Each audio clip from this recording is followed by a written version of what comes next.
bagus di kita. Kalau ada orang meninggal, orang di ICU, itu selalu itu tuan rumah mengatakan, maafkan ya ibu saya, maafkan ibu saya. Seolah-olah kalau orang yang tidak dimaafkan oleh orang lain menghalangi surganya dia. Tidak. Bahkan sebaliknya, orang yang tidak memaafkan orang lain ketika kita mau mati, itulah menghalangi pintu surganya. Justru sebaliknya, kita ini yang mau mati nih, kita harus memaafkan semua orang. Jangan orang yang besuk malah atau orang yang takziah dialah yang memaafkan orang yang mati. Kebalik.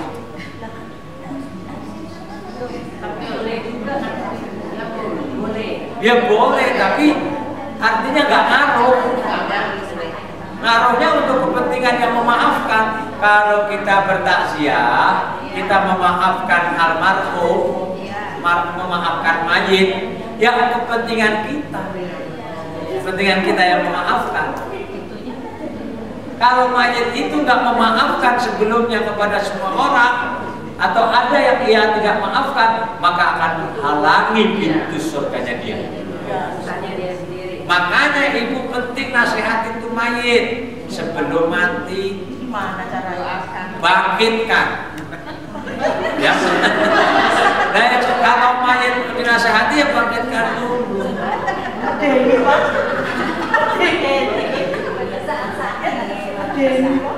Nah, sekarang ini karena kita semua calon, kita sedang menasehati camat.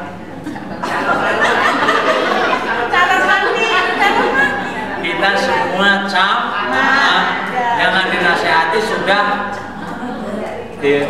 Tapi sekarang kita semua harus memaafkan dulu kepada semua orang. Ada sih jawabannya, saya belum bisa, ntar lah gampang kalau saya udah mau mati. Emang tahu kita matinya kapan? Ini kan barusan ini Tuh. Makanya saya bilang sebelum kamu mati, maafin dulu. Tuh, maafkan dulu. Iya, baru saja ngomong nggak boleh ya? Maafkan itu ada di dalam hati.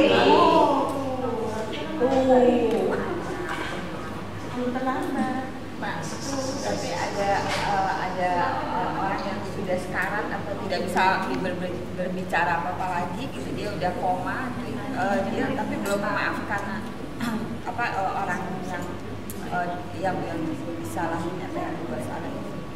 Kalau dia itu udah koma, kemudian belum memaafkan, nggak bisa bicara lagi. walaupun tidak bisa bicara lagi, tapi kalau masih bisa dinasehati. Oh, dibisikin di telinganya, maafkan dia, suaminya maafkan, yang udah cari lagi, maafin ya. Itu jangan kemudian dendam kesumat, jangan. Maafkan dia semua, maafkan. Nah, ini pentingnya ilmu, bagaimana dia itu mau paham, mau sadar untuk memaafkan orang. Kalau dia tidak tahu dalam hal ini, rupanya orang mendendam sampai bawa mati, rupanya dosa besar yang menghalangi surga dia. Untung ibu ngaji. Itu. Jadi tahu. Kalau udah ngaji, ibu kasih tahu yang lain, khususnya suami yang lagi pada cari duit, yang lagi sibuk gak sempat ngaji, kasih tahu ayatnya dalam surah An-Nahl surah ke-16 ayat 28-27, orang yang zalim pada dirinya sendiri, yakni orang yang tidak memaafkan orang lain, namanya sombong. 16-28-29. Tadi di Ali Imran kan sudah dijelaskan, wal afina 'anil nas. Allah perintah maafkan manusia, salahkan manusia. Gitu dah. Orang kagak mau maafin.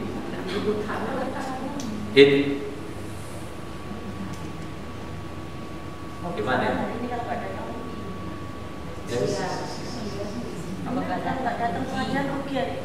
Nah, itu saja. Rugi pakai sekali. Untung saya datang, Pak.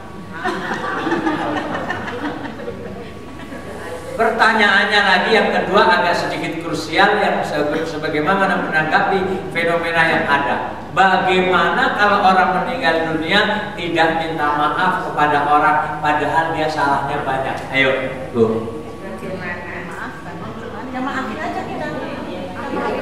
Ya, kalau kita memaafkan dia kan untuk kepentingan kita. Dan dia bagaimana nggak minta maaf?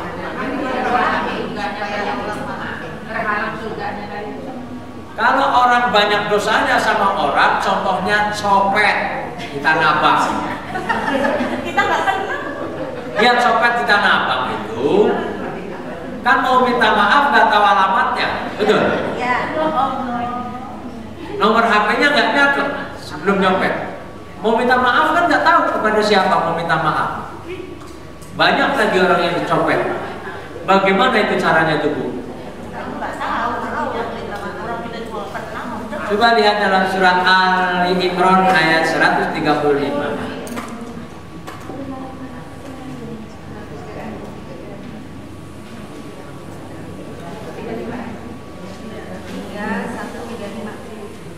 Ini waktunya cepat sekali ya. Baru 10 menit itu saya. 135. والذين إذا فعلوا فاحشة أو ظلموا أنفسهم ذكروا الله فاستغفروا لذنوبهم ومن يغفر الذنوب إلا الله ولم يصروا على ما فعلوا وهم يعلمون. Ibu? Ya, 135. Dan juga orang-orang yang bila berbuat keji atau zalim ada dirinya, mereka ingat kepada Allah, lalu mereka memohon ampun atas dosa-dosa. Dan siapa lagi yang dapat mengampunkan dosa selain Allah, dan mereka tidak meneruskan perbuatan keji itu sedang mereka mengetahui. Dan apabila orang yang berbuat keji atau jahat kemudian atau orang yang menzalimi dirinya sendiri, mendolimi diri sendiri termasuk menggunjing, termasuk sombong, termasuk dusta, itu mendolimi dirinya sendiri, termasuk tidak memaafkan orang lain. Kalau orang telah berbuat keji dan berbuat demikian itu, maka ingatlah kepada Allah dan mohon ampun. Mohon ampun kepada siapa? Mohon ampun kepada siapa, Bu? Kepada Allah. Kalau orang telah berbuat keji dan berbuat zalim pada dirinya sendiri, maka ingatlah Allah dan mohon ampun kepada Allah. Allah katakan siapa lagi yang bisa mengampuni kalian atas segala dosa-dosanya, yakni hanya Allah Subhanahu wa ta'ala. Jadi tidak ada kata bahwa sesungguhnya kalau kamu telah berbuat zalim dan berbuat keji, minta maaflah sama dia. Nggak bisa. Nah, umpamanya orangnya udah pergi ke Amerika, nggak ada alamatnya, gimana? Apalagi ada anak yang menyesal, saya sudah durhaka sama orang tua, sedang orang tua saya sudah meninggal, bagaimana saya harus minta maaf? Seorang copet, dan saya mau tobat nih, saya harus tobat, nyesel, saya tahu lah bahwa nyopet itu dosa, saya harus minta maaf kepada yang dicopet, kan nggak tahu alamatnya. Maka ayat itu jelas sekali, mohonlah ampun kepada Allah dan berhentilah atas segala perbuatan buruknya. Selesai. Jadi kalau ada orang yang berbuat jahat, cukuplah kita memaafkan mereka, mohon ampun kepada Allah. Itulah sesungguhnya hakikat kesabaran. Bagaimana meniti hidup dengan kesabaran atas segala ujian dan cobaan. Maka Rasulullah SAW diteguhkan hatinya, diperintah supaya Rasul itu bersabar atas segala ketentuan Allah. Para nabi diuji. Itu tidak ada para nabi, nggak ada ujian santai, nggak ada cobaan, nggak ada. Semua ujian dan cobaan yang dirundung oleh para nabi. Maka Nabi Rasulullah SAW diperintah oleh Allah supaya bersabar, jangan seperti Nabi Yunus ketika dalam perut ikan. Coba dilihat kembali dalam surah Al-Qalam, surah Nun, surah Al-Qalam, surah ke-48, surah ke-68 ayat 48. 68 48. fasbir li hukmi rabbika wa la takun ka sahibil hut idh nada wa huwa makdum. Surah 68 ayat 48.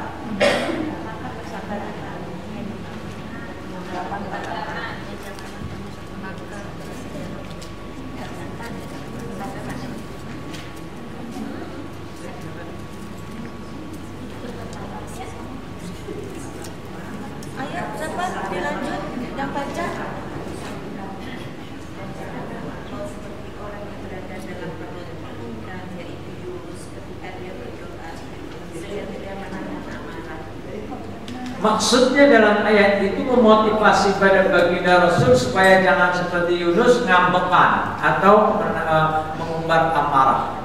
Fasbir li hukmi rabbika wa la takun ka sahibil hut idh nada wa huwa makdum. Bersabarlah engkau Muhammad, jangan seperti nenek moyangmu, yakni adalah Yunus ketika di dalam perut ikan pada waktu itu sedang marah-marah. Jadi bersabar, sabar itu yang penting pelan sampai, yang penting sampai pelan-pelan, yang penting sampai. Atau disebut orang daerah Jawa Barat mengatakan lalaunan asal lebih, gitu ya, pelan-pelan, pelan-pelan asal sampai. Jadi kita itu pelan-pelan, pelan-pelan asal sampai, jangan berubah-berubah, nanti justru akan kecebur jurang. Oleh karena para nabi pun diuji, jangan kita iri. Coba lihat dalam surah Al-Baqarah 214.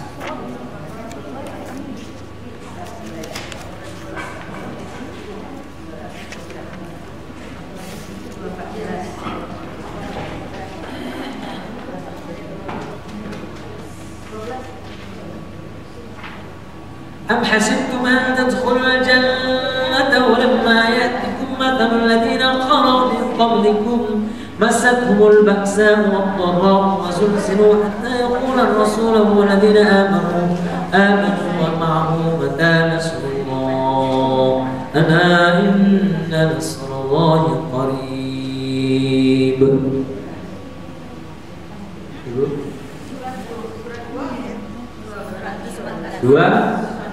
214. Ataukah kamu mengira bahwa kamu akan masuk surga, padahal belum datang padamu cobaan seperti yang dialami orang-orang yang terdahulu sebelum kamu.